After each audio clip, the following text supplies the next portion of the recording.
सास बहू में मीठा खाने की प्रतियोगिता। रावड़ीपुर के छोटे से गांव में एक गरीब परिवार रहता था। उसमें उमा अपनी बहू नीलम और अपने बेटे राजू के साथ रहा करती थी। राजू को कैंसर था, जिसके चलते वो हमेशा बिस्तर पर ही पड़ा रहता था। वहीं दूसरी तरफ बेचारी नीलम और उमा दोनों लोगों के घर में काम करके अपने घर का गुजारा किया करते थे। अरे बहू, जल्दी से खाने के लिए कुछ बना ले, बहुत जोरों से भूख लगी है। उसके बाद मुझे और तुझे लोगों के घर में काम करने के लिए भी जाना है। लेकिन माँ जी, आप तो जानती ही हो, घर का राशन खत्म हो गया है। अब मैं खाने के लिए क्या बनाऊं? घर में उनका एक दाना तक नहीं है। ऊपर से मेरी मालकिन तो मुझे तनख्वाह भी नहीं दे रही है। हे भगवान, ये अमीर लोगों को हम जैसे गरीब लोग बिल्कुल भी दिखाई नहीं देते। आज मैं अपनी मालकिन से जाकर तनख्वाह मांगूंगी, लेकिन मुझे पता है वह फिर से कोई ना कोई बहाना लगाकर मुझे टाल देगी। अरे माँ जी, थोड़ा सा अच्छा सोचिए। अगर पहले ही आप बुरा सोचोगी तो अच्छा कहाँ से होगा? चल बहू, ठीक है, मैं अच्छा ही सोचूंगी। चल, वैसे काम पर जाने का समय हो गया है, अब हमें काम के लिए निकलना चाहिए। दोनों सास बहू अपने अपने काम पर निकल जाती हैं, जिसके बाद दोनों सास बहू अपनी अपनी मालकिन के घर काम करने के बाद उनसे तनख्वाह मांगती हैं। अरे मालकिन, देखिए, एक तो मेरा बेटा कैंसर का मरीज है, ऊपर से हमारे घर में अन्न का एक दाना तक नहीं। अगर आप समय पर तनख्वाह नहीं दोगे तो हमारे घर का गुजारा कैसे चलेगा? मैं आपके सामने विनती करती हूँ, मुझे तनख्वाह दे दीजिए मालकिन। अरे जब देखो तुम गरीब भिखारी की तरह हाथ फैलाकर खड़े रहते हो। अरे मैंने तुझे कहा है ना कि मैं तनख्वाह दे दूंगी। तेरे साहब अभी शहर से बाहर गए हैं, पैसे उन्हीं के पास हैं। जैसे ही वह वापस लौट आएंगे तो मैं तुझे पैसे दे दूंगी। अपनी मालकिन का यह जवाब सुनकर बेचारी उमा चुप रह जाती है, जिसके बाद में कुछ नहीं कह पाती और अपनी मालकिन के घर के बाकी के काम करने लग जाती है। वहीं दूसरी तरफ नीलम भी अपनी मालकिन से अपनी तनख्वाह मांगती है। मालकिन, मेरे पति बहुत बीमार है, ऊपर से उन्हें कैंसर भी है। कभी भी हॉस्पिटल ले जाना पड़ता है तो कभी उनकी दवाई लेकर आनी पड़ती है। यहाँ तक कि घर में अब राशन भी खत्म हो गया है। मैं ये कह रही थी कि आप मेरी तनख्वाह मुझे दे देंगी तो बहुत अच्छा होगा। अच्छा, अगर तुम मुझसे पैसे पहले ही मांग लेती हो तो अच्छा होता, क्योंकि जो मेरे पास पैसे थे उन सभी पैसों की तो मैंने शॉपिंग कर ली। अब मेरे पास कुछ भी नहीं बचा, लेकिन मेरे पास है 500 का नोट है, अगर चाहिए तो बताओ। नीलम थोड़ी देर सोचती है, जिसके बाद वो अपनी मालकिन से 500 रुपए का नोट ले लेती है और अपने मन ही मन सोचती है, इन 500 रुपए से कम मेरे घर का थोड़ा बहुत तो खर्चा निकल ही जाएगा, वरना मुझे ये भी नहीं मिलेंगे। नीलम 500 रुपए ले जाती है और उन पैसों से घर का थोड़ा बहुत खाने का सामान सौदा खरीद लेती है, जिसके बाद वो चुपचाप अपने घर की तरफ निकलने लगती है। तभी रास्ते में उसे उसकी सास उमा उसे नजर आती है। अरे माँ जी, रुक जाइए, मैं भी चल रही हूँ घर पर। जैसे ही उमा की नजर नीलम के खाने के सामान पर पड़ती है, वो उससे कहती है, अरे बहू, लगता है तेरी मालकिन ने तुझे तनख्वाह दे दी है, तभी तू घर का राशन लेकर आई है। चलो, अच्छी बात है, कम से कम अब हमें भूखा तो नहीं सोना पड़ेगा। अरे माँ जी, अब आपको मैं क्या बताऊं, अभी मुझे कोई तनख्वाह नहीं मिली। ये तो मेरी मालकिन ने मुझ पर तरस खाकर 500 रुपए दे दिए, जिसके चलते मैं थोड़ा बहुत खाने का सामान ले आई हूँ। अच्छा, ये बात है, तो चल कोई नहीं बहू, कम से कम तेरी मर्जी ने तुझे थोड़े पैसे तो दे दिए। मेरी मालकिन ने तो मुझे फूटी कौड़ी तक नहीं दी। एक तो हम इतनी मेहनत करते हैं और अपनी मेहनत का पैसा मांगते हैं इनसे, तो हमारी मेहनत का पैसा भी नहीं निकलता। दोनों सास बहू वापस घर लौट आती हैं, जिसके बाद नीलम लाए हुए सामान से खाने के लिए कुछ बना लेती है।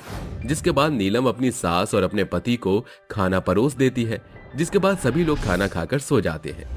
अगले दिन जैसे ही सवेरा होता है, नीलम और उमा फिर से काम पर जाने के लिए निकल पड़ती हैं। आज चाहे कुछ भी हो जाए, आज मैं मालकिन से पैसे लेकर ही रहूंगी, वरना मैं अपने बेटे का इलाज कैसे करवाऊंगी। हाँ माँ जी, वैसे भी विक्रम जी की सारी दवाइयाँ खत्म हो गई हैं। अगर समय से दवाई नहीं दी तो उनकी हालत और ज्यादा खराब हो जाएगी। तभी उन दोनों के साथ बहुओं को एक आदमी माइक पर जोर जोर से चिल्लाते हुए दिखाई पड़ता है, आओ आओ, मिठाइयाँ खाओ और 1 लाख रुपए का इनाम जीत कर ले जाओ। जो हमारी दुकान की 100 मिठाइयाँ खाएगा वो इस चुनौती को जीत जाएगा, जिसके बाद उसे पूरे 1 लाख रुपए का इनाम दिया जाएगा। आओ आओ, मिठाइयाँ खाओ। ये सुनते ही दोनों सास बहू बहुत खुश हो जाती हैं, जिसके बाद नीलम अपनी सास से कहती है, अरे माँ जी, क्या आप भी वही सोच रही हैं जो मैं सोच रही हूँ? हाँ हाँ बहू, मैं भी वही सोच रही हूँ। क्यों ना हम इस कंपटीशन को जीत जाएं। अगर हम 100 मिठाई खाकर इस कंपटीशन को जीतते हैं तो 1 लाख तुझे इनाम मिलेगा और 1 लाख रुपए का इनाम मुझे मिलेगा। तो देर किस बात की है, चलो अब हम उस आदमी के पास चलकर अपना नाम लिखवा लेते हैं। दोनों सास बहू उस आदमी के पास जाती हैं और अपना अपना नाम कंपटीशन में लिखवा देती हैं। जिसके बाद कंपटीशन शुरू होने लगता है। एक के बाद एक औरत और आदमी आते और मिठाइयाँ खाने लगते, लेकिन इतने आदमियों और इतनी औरतों के आने के बाद भी कोई भी इस कंपटीशन को जीत नहीं पाता।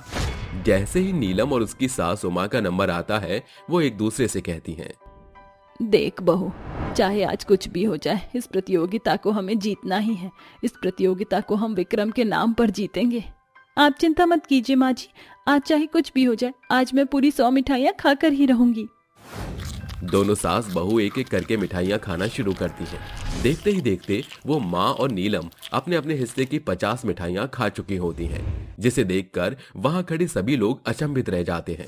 कुछ ही देर में वो दोनों मिलकर अपने अपने हिस्से की मिठाइयाँ खा जाती हैं। जिसके बाद वो आदमी उनके पास आता है और कहता है, अरे बाप रे बाप, तुम दोनों ने तो 100 मिठाइयाँ खा ली।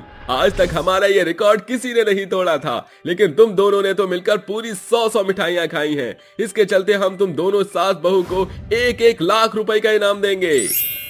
वो आदमी दोनों को 1-1 लाख रुपए का इनाम दे देता है। जिसके बाद दोनों सास बहू अपने हिस्से के पैसे लेकर वापस घर आ जाती हैं और सबसे पहले वो दोनों मिलकर विक्रम का इलाज करवाती हैं। कुछ ही समय में विक्रम कैंसर जैसी बीमारी से छुटकारा पा लेता है और बिल्कुल पहले की तरह तरोताजा तंदुरुस्त हो जाता है। माँ, अब चाहे कुछ भी हो जाए, मैं शराब जैसे नशीले पदार्थों का सेवन कभी नहीं करूंगा। मुझे अब अपनी जान के साथ साथ अपने परिवार की भी बहुत फिक्र है। आप दोनों ने मिलकर मेरी जान बचाई, इससे बढ़कर मेरे लिए क्या हो सकता है। एक तरफ विक्रम नौकरी करना शुरू कर देता है तो दूसरी तरफ दोनों सास बहू मिलकर बचे हुए पैसों से अपना खुद का काम शुरू कर देती है। कुछ ही समय में उन दोनों सास बहू की सभी परेशानियां दूर हो जाती हैं। उनकी एक मिठाई खाने की प्रतियोगिता ने उनकी जिंदगी के सभी दुख एकदम से दूर कर दिए। अब वो दोनों सास बहू विक्रम के साथ खुशी खुशी रहने लगती हैं। 5 प्रेग्नेंट बहू की सौतेली सास। पारो की 5 बहू डरी सहमी हुई कतार में खड़ी थी। तभी पारो गुस्से से आंखें तरीरती हुई उन्हें खरी खोटी सुनाना शुरू करती है। बहुत चर्बी बढ़ गई है तुम पांचों को, मेरे ना बोलने का फायदा उठाती हो। देखो मैं तुम पांचों की अकल कैसे ठिकाने लगाती हूँ। कभी बासी खाना खाने से कतराती हो तो कभी खाना ज्यादा बनाती हो। अरे इसकी भरपाई क्या तुम्हारा बाप करेगा? हो गरीब बाप की बेटियाँ, मगर शौक तो रईसों वाले हैं। सास के ताने बाने सुनकर रजनी खुद को रोक नहीं पाती और बीच में बोल पड़ती है, माफ करना माँ जी, मगर ऐसे कौन से शौक पाल लिए हम पांचों ने। जब से ब्याह कर इस घर में बहू बनकर आई हैं, इस दहलीज से बाहर कदम तक नहीं रखा हमने। सारा दिन हम पांचों बहुएं एक पांव काट की पुतली की तरह आपके इशारों पर नाचती रहती हैं। यह सुनकर गुस्से से आग बबूला हुई पारो दांत पीसती हुई रजनी के बाल पकड़कर उसे घसीटते हुए कोठरी की ओर लेकर जाने लगती है। नास पीटी मेरा खाती है और मुझसे जुबान लड़ाती है। 4 दिन इस अंधेर कोठरी में बंद रहेगी तो ये गज भर की जुबान काबू में आ जाएगी। माँ, जीजी बचाओ, माँ जी मुझे छोड़ो। रजनी के लाख गिड़गिड़ाने के बावजूद पत्थर दिल पारो उसे कोठरी में बंद कर देती है और अपनी धौंस झाड़ते हुए अपनी चारों बहू को धमकाती हुई कहती है, कान खोल कर सुन लो चारों, अगर तुम में से किसी ने इस करमजली काल को कोठरी से बाहर निकालने की गुस्ताखी की तो तुम चारों को जिंदा जमीन में गाड़ दूंगी। सास के खौफ के मारे बेचारी चारों बहू के पांव बंदिश में बंध जाते हैं। गजोधर की एक गलती का नतीजा उसके 5 बेटे और उसकी बहुएं भुगत रही हैं। बरसों पहले पहली पत्नी की मौत के बाद गजोधर ने अपने 5 बेटों की परवरिश के लिए पारो से पुनर्विवाह किया, मगर पारो के सौतेलेपन ने गजोधर को गहरे सोग में धकेल दिया और वह दुखदाई दुनिया को सदा के लिए छोड़कर चला गया। जिसके बाद पारो ने अपने 5 बेटों की पढ़ाई छुड़वाकर उन्हें बाल मजदूरी के दलदल में धकेल दिया और सयाने होने के बाद साधारण तौर से उसकी शादी गरीब कर्मा की 5 बेटियों से कर दिया, जहाँ संजय, मुकेश और रंजीत शहर में कारखाने में कार्यरत थे, वहीं दीना और दिवाकर गांव में ही रहकर कभी खेतीबाड़ी करते तो कभी भट्टी में ईंट धोते। आखिर कब तक हम पांचों बहुएं अपनी सौतेली सास की ज्यादती और जुल्म का शिकार होती रहेंगी। थोड़ी देर में दीना और दिवाकर घर लौटते हैं। क्या बात है, तुम चारों के चेहरे की रंगत क्यों उड़ी है? दीना के पूछने पर चारों बहू बारी बारी से सब कुछ बताती हैं, जिसके बाद दीना अपनी माँ के कमरे में आता है। माँ, क्या मैं अंदर आ सकता हूँ? अरे आजा। माँ, आखिर आपकी बहू के कामों में कौन सी कमी कसर रह जाती है जो आप उन बेचारी पर जानवरों से भी बदतर जुल्म ढाती हो? अच्छा, तो इन चारों ने चुगली कर दी। देख दीना, ये घर मेरा है, तुम सबको मेरे हिसाब से रहना होगा, वरना उठाओ अपना बोरिया बिस्तर और चलते बनो यहाँ से। पारो दीना की दुखती रग से बखूबी वाकिफ थी कि वह अपने पिता के घर को छोड़ना नहीं चाहता था, इसलिए वह अपनी दाव चलकर दीना का मुंह बंद कर देती है। गुजरते समय के साथ जो बहुओं को पता चलता है कि वह प्रेग्नेंट है, यह खुशखबरी वह अपनी सास को सुनाने के लिए आती है। अरे क्या बात है, सवेरे सवेरे क्यों मेरे सर पर तनी हुई हो? माँ जी, बहुत जल्द आप दादी बनने वाली हैं, हम पांचों प्रेग्नेंट हैं। यह सुनकर पारो का चेहरा फीका पड़ जाता है और वह बोलती है, बेड़ा गर्क हो, तुम पांचों को किसने कहा था इतनी जल्दी गर्भवती होने को? माँ जी, इतनी बड़ी खुशखबरी सुनकर भी आप खुश नहीं हैं? आहा, अरे कोई जंग नहीं जीता तुम पांचों ने प्रेग्नेंट होकर, क्या जरूरत है इतनी जल्दी जनसंख्या बढ़ाने की? माँ जी, कितने ही घर इस खुशखबरी के लिए तरस रही हैं। ये हम पांचों बहू की खुशनसीबी है जो भगवान ने हमें गर्भ का फल दिया है। यह सब सुनकर पारो अपने कमरे में आ जाती है। गुजरते समय के साथ पांचों प्रेग्नेंट बहुएं 3 महीने का पड़ाव पार कर जाती हैं। एक दिन की बात है। माँ जी, हम गर्भावस्था के 3रे महीने में चल रही हैं। बेहतर होता जो आप हमारे लिए थोड़ा बहुत फल मंगवा देती। कल जब हम टीका लगवाने अस्पताल गई थी तो डॉक्टर ने हमें अंदरूनी कमजोरी बताई थी। डॉक्टर तो कुछ भी बोलते हैं। पुराने जमाने की पटेलू औरतें सारा दिन भूखे प्यासे खेत खलिहान में बनिहारी करने के बावजूद हट्टे कट्टे बच्चे जनती थी। तुम पांचों को तो बहुत छूट है, चुपचाप दाल रोटी खाओ, समझी? और हाँ, ये पाव भर पनीर है, शाम को इतनी भुर्जी बनाकर मेरी थाली में परोसना। एक भी दाना खाया तो खैर नहीं। यह कहकर पारो टहलने निकल जाती है और बेचारी बहू बोलती है, अगर आज हमारी सगी सास होती तो वह इस खुशखबरी से पोले नहीं समाती और हमें यूं छोटी छोटी चीजों के लिए मन न मारना पड़ता। पांचों बहू के सो जाने के बाद पारो देर रात मेवे मखाने खाती हुई कहती है, वाह, क्या मीठे मीठे मेवे मखाने हैं, मुंह में घुलते ही मलाई का स्वाद देते हैं। पारो को इस बात की भनक नहीं थी कि उसकी पांचों प्रेग्नेंट बहू से बाहर से देख रही थी। अगली सुबह राधा बात छेड़ते हुए कहती है, माँ जी, हमारे लिए थोड़े मेवे मखाने मंगा दीजिए ताकि हमारे बच्चे तंदुरुस्त हो जाएं। अरे मेवे मखाने खाने लायक मुंह है तुम्हारा, और तुम्हारे पतियों ने क्या मेरे पास नोटों के पुलिंदे भेजे हैं?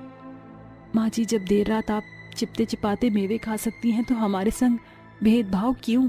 अच्छा, तो तुम पांचों मेरे कमरे की ताका झाकी करती हो। अब मेवे मखाने तो क्या, अब देखो मैं तुम्हें दाने दाने के लिए कैसे मोहताज करती हूँ। पत्थर दिल पारो अपना पेट भरकर रसोई घर में ताला लगा देती है। प्रेगनेंसी के पड़ाव में भूखे प्यासे रहने के कारण सेहत बिचारी बहुओं का साथ छोड़ देती है। इस बात की भनक लगते ही उसके तीनों बेटे शहर से लौटकर पारो पर बिगड़ जाते हैं। माँ, कहाँ हो तुम? सामने आओ। आहा, आओ आओ मेरे सौतेले सपूतों, तुम्हारा ही इंतजार था। लानत है तुम पर पारो देवी, एक औरत होकर अपनी प्रेग्नेंट 5 बहुओं के साथ इतनी कड़ाई से जुल्म जाती करती, तुम्हारा कलेजा नहीं कांपा? अरे कैसे कांपेगा कलेजा? इन्होंने अपनी कोख से बच्चे को जन्म दिया होता तब तो एक प्रेग्नेंट औरत की पीड़ा भाप पाती। बरसों से हम सभी इंतजार कर रहे थे इसी वक्त का कि एक रोज तुम्हारा पत्थर दिल पिघल जाएगा, मगर हम गलत थे। इसलिए अब हम पांचों भाई अपनी पत्नियों के साथ ये घर छोड़कर जा रहे हैं। जाते हो तो शौक से जाओ, क्योंकि पारो देवी के लिए परिवार नहीं, प्रॉपर्टी और पैसा मायने रखता है। पांचों भाई अपनी प्रेग्नेंट पत्नी के साथ चले जाते हैं। अगली सुबह नींद में मंदी पारो अपने बिछौने पर पड़े हुए कहती है, बहू, अरे मेरी चाय कहाँ है? चल मेरी चाय लेकर आ। अचानक पारो को याद आता है कि उसकी बहू और बेटे घर से जा चुके थे। जिस कारण वह अपना हाथ पांव चलाते हुए चाय नाश्ता बनाकर खाने की मेज पर बैठ जाती है, जहां कुर्सियों का खालीपन उसे अंदर ही अंदर खाए जा रहा था। समझ नहीं आ रहा, जिनसे मेरा कोई सगा नाता नहीं था, उनकी याद मुझे क्यों झकझोर रही है। पारो अपने ध्यान को भरमाने की भरसक कोशिश करती है, मगर उन्हें हर एक कोने में कभी अपने बेटे तो कभी बहू की छवि दिखाई देती है। जैसे जैसे दिन बीतते हैं, पारो को परिवार की अहमियत साफ तौर से समझ आने लगती है। एक रात वह बिछौने पर पड़ी फूट फूट कर रोते हुए कहती है, पैसा और प्रॉपर्टी पाने की होड़ में मैं इस कदर अंधी हो गई थी कि मुझे परिवार की अहमियत नहीं पता चली, मगर आज ये सन्नाटा मुझे तिल तिल मार रहा है। सभी रिश्ते खो जाने के बाद पारो को परिवार की अहमियत समझ आती है। दूसरी तरफ पांचों बहुएं भी 5 बेटों की मां बनकर सम्मति के साथ खुशी से रहने लगती हैं। साथियों, परिवार की अहमियत संसार के शानो शौकत से बढ़कर है, क्योंकि शानो शौकत कब साथ छोड़ जाए कोई नहीं जानता, मगर एक परिवार ही हर सुखड़े सफर में साथ खड़ा होता है।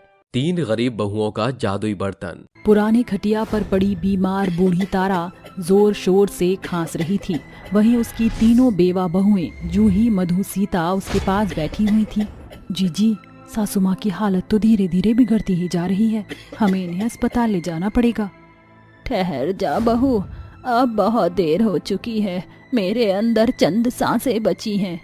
माँ जी, भगवान के लिए ऐसा मत कहिए, आपको अपनी बहू के लिए जीना होगा। हाँ माँ जी, अगर आपका साथ रहेगा हाँ, तो हम तीनों बहू इस गरीबी को भी मात दे जाएंगी। सीता ऐसा कह रही होती है कि उसकी सास दुखदाई दुनिया से हमेशा के खातिर आंखें मूंद लेती है। यह देखकर तीनों लाचार बहुओं की आंखों से आंसू की बदरा बरस पड़ती है। माँ जी उठिए ना, अपनी गरीब बहू पर ऐसा गजब मत ढाइए माँ जी। सीता, जी मुर्दे जागते नहीं, सिर्फ जलते हैं। अब हम तीनों बहुओं को ही माँ जी का दाह संस्कार करना होगा, मगर हमारे पास तो एक खोटा सिक्का भी नहीं, ऐसे गरीबी में हम लकड़ियां कहाँ से लाएंगे। सीता अपने आंसू पोंछकर लाला लाजपत के पास आती है। लाला जी, मेरी मदद कीजिए, मेरी सास का देहांत हो गया है, दाह संस्कार करने के लिए कुछ पैसे उधार के तौर पर दे दीजिए। अरे लाला सिर्फ लाभ के लिए उधारी देता है, और तुम तीनों बहुत तो पहले घनघोर गरीबी में दिन काट रही हो, तो कैसे चुकता करोगी? मूल और ब्याज कुछ गिरवी धरो और ले जाओ पैसे। मगर मेरे पास तो कुछ भी नहीं। अरे जाने जहां, मेरी नजर से देखो तो तुम्हारे पास गिरवी रखने को बहुत कुछ है। लाजपत की बेढंग बातें सुनकर सीता फौरन उसके बुरे मंसूबे भांप जाती है और कहती है, तो है तुझ पर लाला, मुझे नहीं मालूम था कि तू नियत का इतना खोटा है। सीता रोते हुए अपने घर वापस लौटकर अपनी सास के शव से लिपट कर कहती है, हमें भी अपने साथ ले चलो सासू माँ, यह दुनिया दरिंदगी से भरी हुई है, जहाँ सुनार से लेकर सूबेदार तक औरतों का दामन दागदार करने और उन्हें फाड़ खाने को दौड़ते हैं। जैसे तैसे तीनों बहू हिम्मत बांधकर अपनी सास का अंतिम संस्कार करके घर लौटती हैं। गरीब बहू अपनी सास को याद करके रात भर रोते हुए बिता देती है। ऐसे ही 2 दिन बीत जाते हैं। जीजी, ऐसे हाथ पर हाथ धरे कब तक बैठे रहेंगे? मैं रसोई में जाकर देखती कुछ बनाने को है कि नहीं। जूही रसोई घर में जाकर सभी डिब्बे टटोलने लगती है। जैसे ही वह दराज पर रखे सामान को छिन्न भिन्न करके देखना शुरू करती है, तभी उसके पीछे कच्ची दीवार देखकर वह बाकी की दोनों बहुओं को भी बुलाती है। सीता, जीजी, मधु, जल्दी आओ। क्या हुआ जूही? ये कैसी दीवार है? यही तो जानना है। तीनों बहुएं दीवार तोड़ने लगती हैं। दीवार के अंदर एक चौरस जगह में 3 बर्तन होते हैं, जिसके 1 चम्मच, 1 थाली और एक जादुई कढ़ाई थी, जिसके साथ उन्हें एक चिट्ठी मिलती है। मैं जानती हूँ तुम यह चिट्ठी पढ़ रहे हो। जिसे तुम देख रहे हो यह तीनों जादुई बर्तन हैं। इस जादुई थाली में तुम जो भी पकवान गढ़कर इस जादुई कढ़ाई को जलते हुए चूल्हे पर चढ़ाकर इसमें ये जादुई चम्मच 4 बार घुमाओगी तो तुम्हारे मन के जो भी भले मनोरथों होंगे वह पूरे हो जाएंगे। ये जादुई बर्तन कैसे हो सकते हैं? क्योंकि ये तीनों बर्तन तो पुख्ता तौर से पीतल के हैं। मगर मधु, इस चिट्ठी में लिखा है कि यह जादुई बर्तन है। हमें एक बार इन तीनों बर्तनों पर अपना पैतरा पैरवी आजमाना चाहिए। तीनों गरीब बहुएं डिब्बे टटोल कर अनाज बटोरने लगती हैं। जैसे तैसे वो 100 ग्राम चावल इकट्ठा करके उसे जादुई थाली में उड़ेल कर उसे बिन चुन कर तैयार करती हैं। जिसके बाद जूही चूल्हा जलाकर कढ़ाई गर्म होने का इंतजार करती है और उन चावलों को जादुई कढ़ाई में डालकर जादुई चम्मच 4 बार घुमाते हुए कहती है, मेरे तीनों जादुई बर्तन, क्या तुम इस चावल को बिरयानी में बदल सकते हो? जैसे ही जादुई कढ़ाई में चम्मच का 4 चक्र पूरा होता है, एक तेजो में सुनहरी प्रकिरण तीनों जादुई बर्तन के चारों ओर उमड़ते घुमड़ते हुए सोने के बर्तन में बदल देती है, जिसके साथ वह तीनों बर्तन बड़े आकार में बदल जाते हैं और कढ़ाई जायकेदार बिरयानी से लबालब भर जाती है। ये तो कमाल हो गया, ये तीनों बर्तन तो सच में जादुई बर्तन निकले, वो भी खरे सोने के। इसके बाद तीनों गरीब बहुएं जादुई बर्तन में बने बिरयानी का लुत्फ उठाते हुए तीनों जादुई बर्तन को बढ़ चढ़कर बड़ाई करने लगती हैं। अरे ये बिरयानी तो बड़ी ही स्वादिष्ट है। हाँ, इस बिरयानी के बेहतर स्वाद को चखकर मुझे एक तरकीब सूझी है। इन तीनों जादुई बर्तन से हम बहुएं इस गरीबी के गढ़ को ढा सकती हैं। मगर कैसे? अगर हम तीनों जादुई बर्तन में बने खाने का स्वाद लोगों के मुंह तक पहुंचा दें तो लोग रोजाना इन जादुई बर्तन में बने खाने का चटकारा लगाने आया करेंगे, जिससे हमें अच्छी खासी कमाई कर पाएंगे। सीता का सुझाव मधु और जूही को भी जच जाता है। अगले दिन, जीजी, अनाज के खत्ते तो एकदम खाली हो गए हैं। बगैर अन्न की बारी के यह जादुई थाली तो काम ही नहीं करेगी। विश्वास रखो, कुछ न कुछ जरूर मिलेगा। फिर तीनों गरीब बहुएं आंखें गड़ाए रसोई में अनाज खोजती हैं। तभी मधु को एक मक्के का दाना मिलता है। देखो जीजी, मुझे एक मकई का दाना मिला, इससे बात बन जाएगी। सीता मकई के दाने को जादुई थाली में रख छोड़ती है। तभी वह जादुई थाली सोने की विशाल थाली में बदलकर ढेर सारे मकई के 2 दानों में बदल जाती है और थाली के ओट पर मुंह, नाक, आंख और कान कायम होते हैं और जादुई थाली कहती है, तुम तीनों थोड़े में ही विश्वास योग्य रही, इसलिए मैं तुम्हें बहुतेरे का वारिस बनाती हूँ। इसके बाद सीता मकई के दानों को जादुई कढ़ाई में डालकर जादुई चम्मच से 4 बार घुमाकर कहती है, हमारे जादुई बर्तन, मुझे इस मकई की रोटियां चाहिए। तभी वे दोनों बर्तन भी सोने के बड़े बर्तनों में बदल जाते हैं और कढ़ाई के अंदर से मक्के की रोटियों का थाक थाली में सज जाता है और तीनों बहू आंगन के पनपे हुए सरसों के पत्ते से साग बनाकर उन्हें ठेले पर रखकर बाजार के नुक्कड़ पर खड़ी होकर बेचने लगती हैं। गर्मा गर्म मक्के की रोटी और सरसों का साग खा लो, एक बार खाओगे बार बार आओगे। मक्के की रोटी की खुशबू पूरे बाजार में फैल जाती है, जिसके बाद लोग मक्के की रोटियों का लुत्फ उठाने के लिए लंबी चौड़ी लाइन लगा लेते हैं। अरे मुझे तो मक्के की रोटी और सरसों का साग खाना है। तीनों बहुएं मक्के की रोटी और सरसों के साग से सजी थाली ग्राहकों को देने लगती हैं। अरे वाह, क्या बात है, तुम तीनों के हाथ में तो जादू है। अरे पुराने दौर की यादें ताजा हो गई।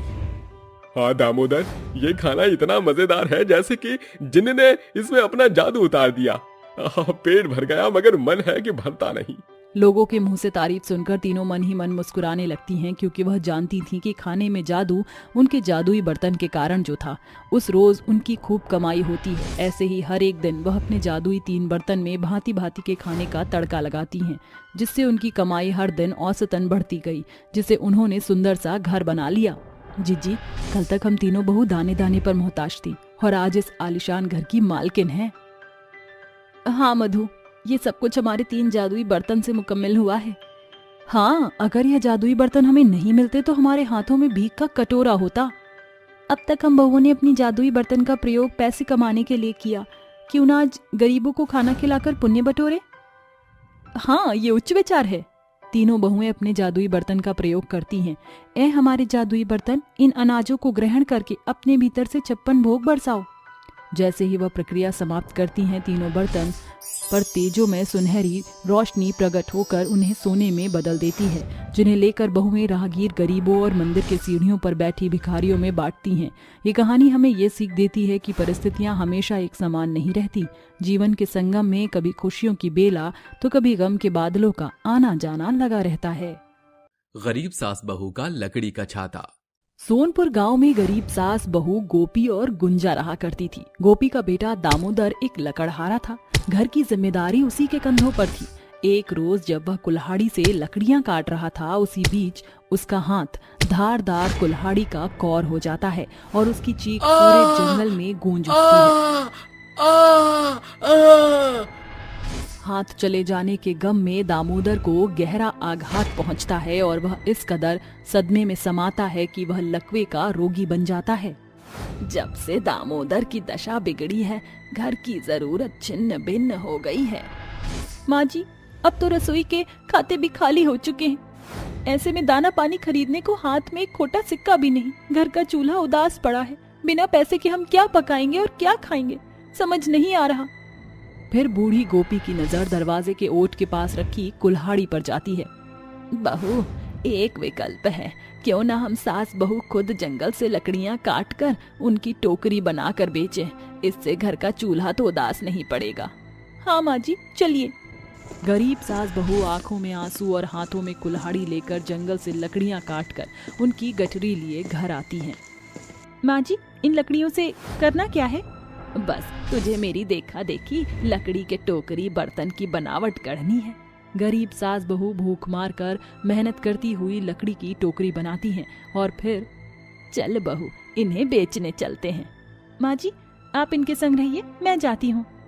ईश्वर पर आस लगाकर बेबस बहू लकड़ी के सामान से भरी टोकरी माथे पर लादे उन्हें बेचने निकल जाती है। लकड़ी की टोकरी ले लो, मजबूत टिकाऊ पटरा ले लो।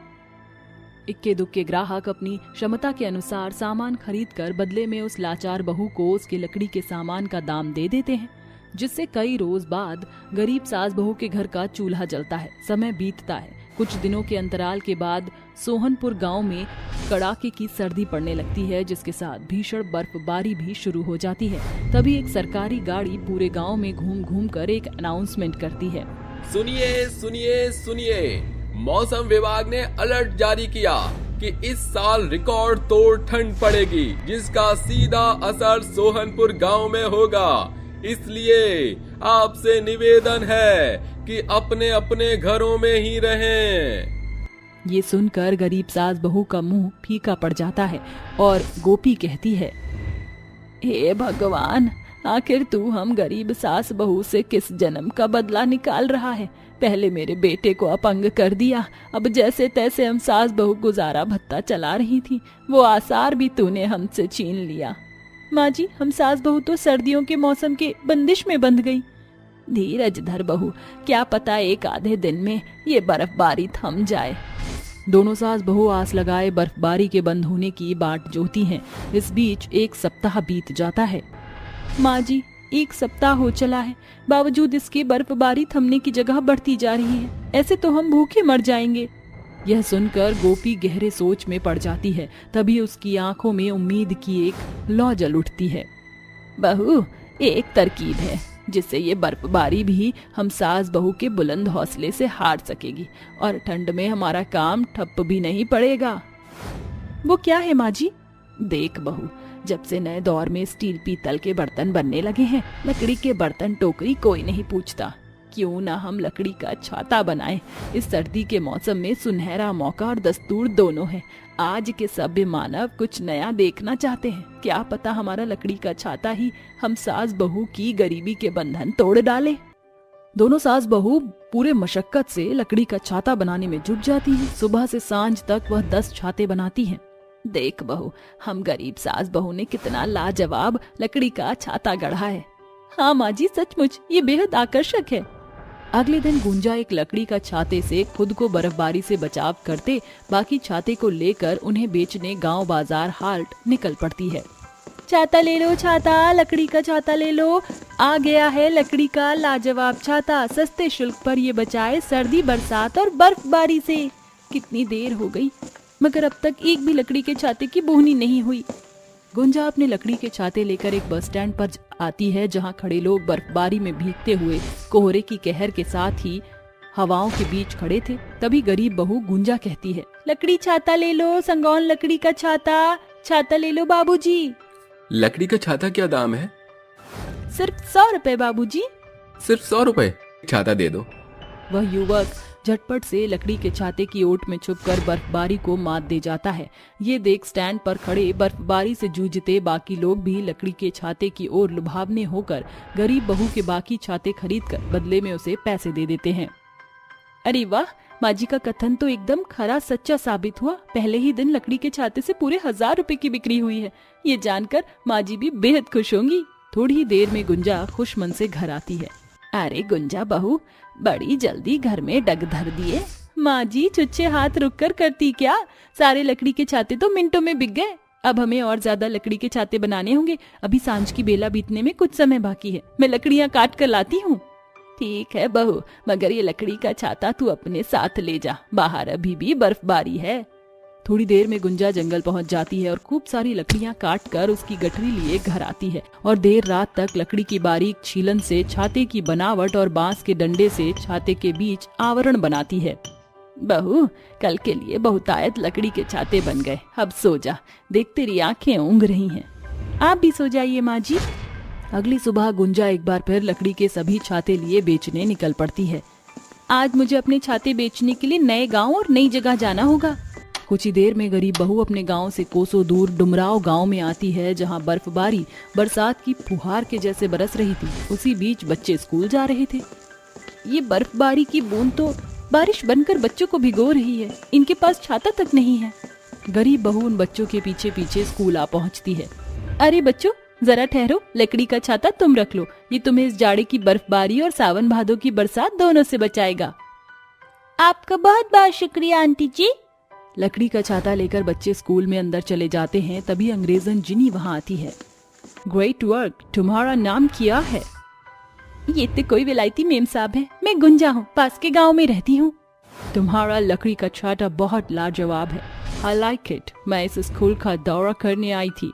ये मौसम का हाल बहुत बुरा है, कभी बर्फबारी होती है तो अगले ही पल बरसात, इसलिए मैं इस गांव और आसपास में सभी गांव के स्कूल जाने वाले बच्चों की अम्ब्रेला मतलब छाता बांटना चाहती हूँ। क्या तुम मेरे लिए लकड़ी के छाते बनाओगी? क्यों नहीं गोरी मेम साहब।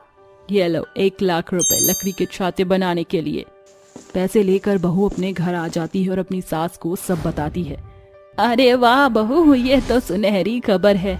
शायद ईश्वर ने उस गोरी मेम के जरिए हम गरीब सास बहू की बिगड़ी संवारने का मौका दिया है। गरीब सास बहू पूरे मशक्कत और सच्ची लगन से लकड़ी के छाते बनाती चली जाती हैं और ऑर्डर पूरा हो जाने के बाद वह छाता जिनी को दे देती है। जिनी गांव के सभी स्कूल पढ़ने वाले बच्चों को लकड़ी का छाता देती है। लकड़ी के छाते की लाजवाब कारीगरी के चलते सास बहू हर एक गाँव देहात की सुर्खियों में छा जाती हैं। वह मिले हुए पैसों से अपने घर की मरम्मत करने के बाद बाकी पैसे से बाजार में लकड़ी के छाते की दुकान खोल लेती हैं। इस तरह सास बहू अपने दृढ़ निश्चय से गरीबी को मात दे जाती हैं और पूरे गांव में अपने लकड़ी के छाते के लिए प्रख्यात हो जाती हैं। साथियों, छोटे छोटे कदम कब बड़ी सफलता का गढ़ बन जाएं, कोई नहीं जानता। काली बहू ने किया गोरी सौतन का स्वागत। सुप्रिया, मैं तुमसे बहुत प्यार करता हूँ, मैं तुम्हारे बिना नहीं रह सकता। मेरी माँ ने मेरी शादी जबरदस्ती एक काली लड़की से करवा दी है, मुझे तो उसे देखना भी पसंद नहीं है। अरे यार, अब हम दोनों को शादी कर लेनी चाहिए, क्योंकि इस तरह तो वो काली कलूटी घर से जाएगी नहीं। जब उसकी सौतन घर पर आएगी तो उसके पास और कोई चारा नहीं होगा। कैलाश अपनी गर्लफ्रेंड सुप्रिया से बात कर रहा होता है, वहीं दूसरी तरफ उसकी माँ उर्मिला अपनी बहू काजल के साथ बैठकर बात कर रही होती है। अरे बहू, तूने ये क्या हालत बना रखी है अपनी। देख, एक औरत को अपने पति को काबू करना आना चाहिए, नहीं तो पति हाथ से निकल जाता है। माँ जी, आप ये कैसी बातें कर रही हो भला, मैं ये सब कैसे करूंगी? और फिर कैलाश जी जब मेरे सामने आते हैं तो मुझे तो उन्हें देखते ही शर्म आ जाती है। अरे देख, तू उसे थोड़ा अपनी तरफ खींच, नहीं तो वो तेरे लिए कोई गोरी सौतन उठा के ले आएगा। अगर ऐसा हुआ तो माँ जी आप मेरे साथ हो ना, हम दोनों मिलकर उस लड़की को भगा देंगे।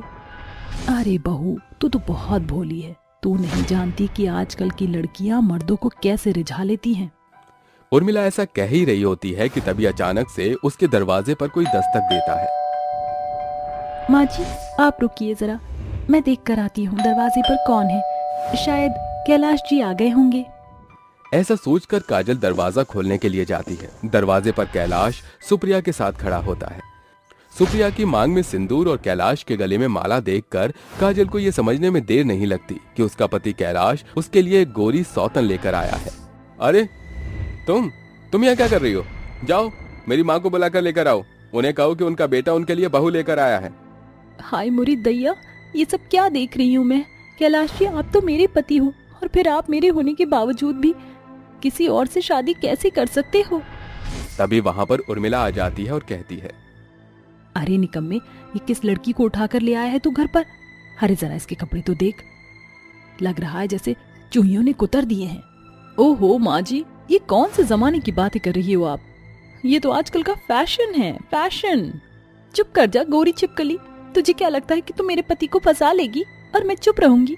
अजी आपने ये सोच भी कैसे लिया कि आप मेरी सौतन घर ले आओगे और मैं चुप रहूंगी। अरे मुझे सीधी सादी मत समझना।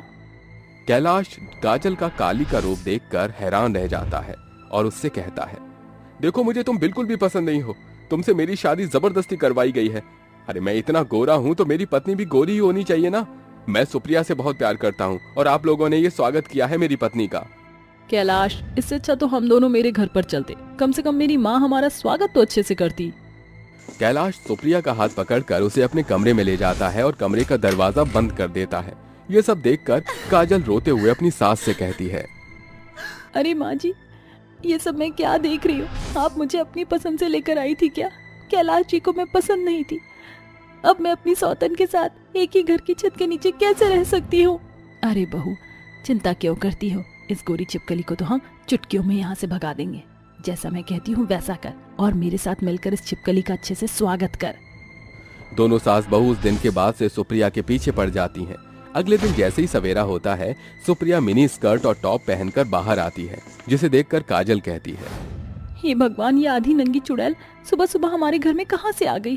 अरे थोड़ी तो शर्म करो, जमाना थू थू करेगा कैलाश जी के ऊपर। अरे तुम ये कैसी बातें कर रही हो? कैलाश जी तो मुझे ऐसे कपड़ों में देखकर बहुत खुश होते हैं। हाँ हाँ, क्यों नहीं, अंग प्रदर्शन करने वाली औरतों को तो मर्द देखता ही देखता है। उर्मिला की बात सुनते ही सुप्रिया को बहुत तेज गुस्सा आता है, लेकिन वो कुछ नहीं कह पाती, जिसके बाद सुप्रिया अपने ऑफिस के लिए निकल जाती है। शाम होते होते जब सुप्रिया ऑफिस से वापस घर लौट आई तो उसे बहुत तेज भूख लगती है। अरे मेरे पेट में चूहे दौड़ रहे हैं, इन दोनों ने कुछ तो बनाया ही होगा। चलो किचन में जाकर देखती हूँ। रसोई में जाने के बाद बेचारी सुप्रिया को खाने के लिए कुछ भी नहीं मिलता, जिसके बाद वहाँ काजल आ जाती है और कहती है, ओहो, तुम्हें खाना चाहिए था क्या? जो भी खाना बचा था वो सब मैंने कुत्ते बिल्लियों को दे दिया। अब तुम्हारे लिए तो खाना ही नहीं बचा। अब क्या खाओगी तुम? सुप्रिया भूख में तड़पते हुए कैलाश के पास जाती है और उससे कहती है, तुम्हारी माँ ने और तुम्हारी उस काली कलूटी पत्नी ने मुझे खाना तक नहीं दिया। मुझे बहुत जोरों की भूख लगी है, मुझे खाना खाना है। अरे स्वीट हार्ट, तुम्हें मेरे होते हुए चिंता करने की कोई जरूरत नहीं है। चलो आज हम लोग बाहर डिनर करेंगे। ये सुनकर सुप्रिया बहुत खुश होती है, जिसके बाद कैलाश और सुप्रिया डिनर करने के लिए बाहर जा ही रहे होते हैं कि तभी उर्मिला उनको जाते हुए देख पूछती है, अरे इतनी रात हो गई है, तुम दोनों कहाँ जा रहे हो? दरअसल माँ जी, हम दोनों हस्बैंड वाइफ आज बाहर डिनर करने जा रहे हैं। वो क्या है ना, आपकी इस काली कलूटी बहू ने मेरे लिए घर में कुछ भी नहीं बनाया। काजल ये सब अपने कमरे में सुन लेती है, जिसके बाद उसे बहुत गुस्सा आता है। उनके जाने के बाद काजल अपनी सास उर्मिला के पास जाती है और कहती है, अरे माँ जी, ये तो उल्टा हो गया। हम तो उसे कैलाश जी से दूर रखने की कोशिश कर रहे थे, लेकिन वो तो बहुत तेज निकली। अब हम क्या करेंगे? आने दे उसको, आज की रात मैं उसे सबक सिखाकर ही रहूंगी। रात को डिनर करने के बाद दोनों वापस घर लौट आते हैं और सोने के लिए चले जाते हैं। उन दोनों के सोने के बाद उर्मिला एक छोटा सा पिंजरा लेकर आती है, जिसमें कई सारे चूहे बंद होते हैं। वो अपनी बहू काजल के साथ मिलकर उन चूहों को सुप्रिया के ऊपर छोड़ देती है और चुपके से वहां से चली जाती है। रात भर चूहों के डर से सुप्रिया सो भी नहीं पाती। वहीं दूसरी तरफ कैलाश गहरी नींद में सो जाता है। अरे कैलाश, उठो उठो ना, देखो यहाँ पर इतने सारे चूहे हैं, ऊपर से ये सभी चूहे मेरे ही बिस्तर पर कूद रहे हैं। मुझे बहुत डर लग रहा है। कैलाश उठो ना। कैलाश गहरी नींद में होता है, जिसके चलते सुप्रिया पूरी रात परेशान रहती है। अगले दिन जब सुप्रिया अपने कमरे से बाहर निकलती है तो उर्मिला उसे देखकर कहती है, क्यों बहू रानी, कैसी नींद आई पूरी रात भर? सुप्रिया सब कुछ समझ जाती है, जिसके बाद वो कैलाश को ये सब बताती है, लेकिन कैलाश उसकी बात का विश्वास ही नहीं करता और वो सुप्रिया से कहता है, अरे तुम्हें कोई गलत फहमी हुई है। अरे वो काली जरूर है, लेकिन इतनी चालाक नहीं कि वो तुम्हें परेशान कर सके। मैं उसे बहुत अच्छे से जानता हूँ, वो बिल्कुल भीगी बिल्ली है। सुप्रिया कई बार कैलाश को समझाने की कोशिश करती है, लेकिन कैलाश उसकी बातों को नजरअंदाज कर देता है, जिसके चलते सुप्रिया को बहुत गुस्सा आता है और वो कैलाश से कुछ कहना ही छोड़ देती है। वहीं दूसरी तरफ उसके ऑफिस में एक स्मार्ट और हैंडसम लड़का आता है, जिसके बाद सुप्रिया उससे अपनी बातचीत बढ़ाना शुरू करती है। एक दिन सुप्रिया अपने आप से कहती है, अरे मैं कब तक इस काली कलूटी और इस डेंजरस सास को झेलूंगी? ये सब मेरे बस की नहीं है। इससे अच्छा तो मैं किसी अमीर लड़के को पटा लेती हूँ, कम से कम मैं उसके साथ खुश तो रहूंगी और फिर इतने ड्रामे भी नहीं होंगे मेरे साथ। देखते ही देखते सुप्रिया अपने ऑफिस के एक लड़के के साथ शादी करके भाग जाती है। जैसे ये बात कैलाश को पता चलती है, वो रोते हुए अपनी माँ और अपनी पत्नी काजल के पास आता है। मुझसे गलती हो गई, मुझे माफ कर दो काजल। तुम काली हो लेकिन तुमने मुझे छोड़ा नहीं। सुप्रिया ने तो 2 दिन में ही मुझे छोड़ दिया। मुझे अपनी गलती का पछतावा है। अरे बहू, शाम का भूला सुबह जब घर वापस लौट आए तो उसे भूला नहीं कहते। तू भी अपने गिले शिकवे को मिटा दे और कैलाश के साथ खुशी खुशी अपने जीवन की शुरुआत कर। काजल कैलाश को माफ कर देती है, जिसके बाद काजल और कैलाश दोनों एक साथ खुशी खुशी रहने लगते हैं।